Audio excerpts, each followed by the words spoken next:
So good branding is a rarity in the conservation and environmental community, and it's going to be a struggle for me to find good examples to show you during this course. But I'm going to start with one, a branding success story. It's a model to aspire to. It's an organization you know well, and it's an organization that does a great job with its brand.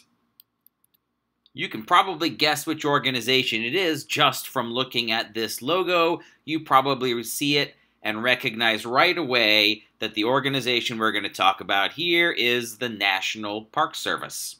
That logo is distinctive. You've seen it a million times, and you've come to remember it as a result. But there's a lot more to the National Park Service brand than the logo. The logo is the cornerstone of their brand. It's the beginning, not the end. Here's some other things about the National Park Service that you probably recognize. You probably recognize that uniform. Here's a summer version of the uniform with the ball cap. And here's another version of that very same uniform with the wide-brimmed hat. You've seen the colors. You've seen that lighter shirt. You've seen those darker pants. You've seen that distinctive hat. Maybe you've seen the dress uniform at the formal occasions. The Park Service uniform comes in a lot of variations. You've got uniforms for men and uniforms for women, uniforms for summer, uniforms for winter, uniforms for formal occasions, uniforms for casual occasions, but they all have a lot in common, and after you've seen a few National Park Service uniforms, you can recognize the uniforms in all their many variations, and the consistency of that uniform becomes part of your perception of the National Park Service. Well, National Park Service print and electronic materials, they wear a uniform too. It's not just the people wearing the uniform, it's their print materials and their electronic materials. Their website's wearing that uniform. In this case, literally, there's that hat again. Their brochures and their business cards are wearing the uniform. The visitor's guide wears the uniform. The PowerPoints wear the same uniform. The press releases wear the uniform. All of their print and their electronic materials have a similarity, have a family resemblance, whether it's printed on a piece of paper or if it appears on a screen. You can recognize something from the National Park Service as soon as you see it, even before you start reading it. And that's not an accident. The National Park Service works really hard to create that uniform graphic identity. That's their word. The National Park Service doesn't use the word brand. They use the word graphic identity, but they're very similar.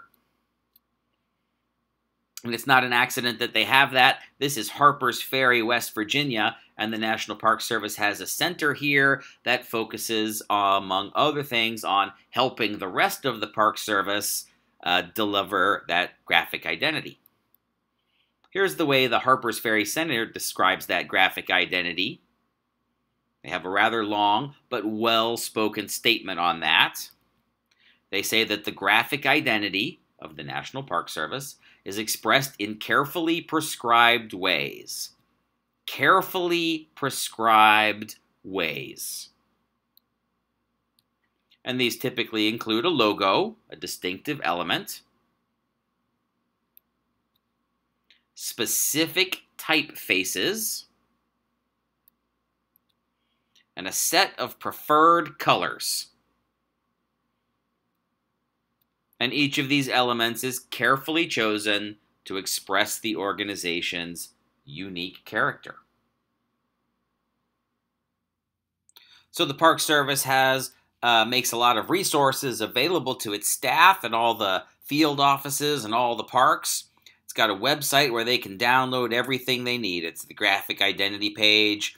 Here they can download the Arrowhead graphic files. They can get the logos there. They can download templates for business cards.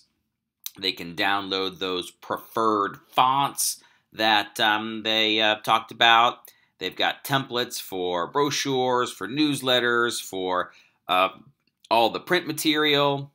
We've got standards for signs that they want folks to follow, and all kinds of guidelines and assistance that are available.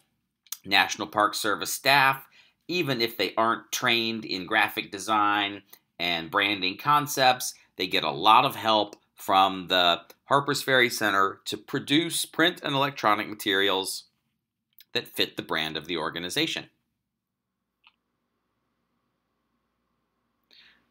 And if National Park Service staff somehow ignore those rules or overlook the help that's available, the higher-ups in the Park Service will intervene, twist some arms until those carefully prescribed ways get followed and new materials fit the graphic design, the graphic identity of the National Park Service. And in this course, you're going to learn some of the very same concepts and the lingo that you need to achieve a uniform look across the print and electronic materials, a uniform look that fits your organization.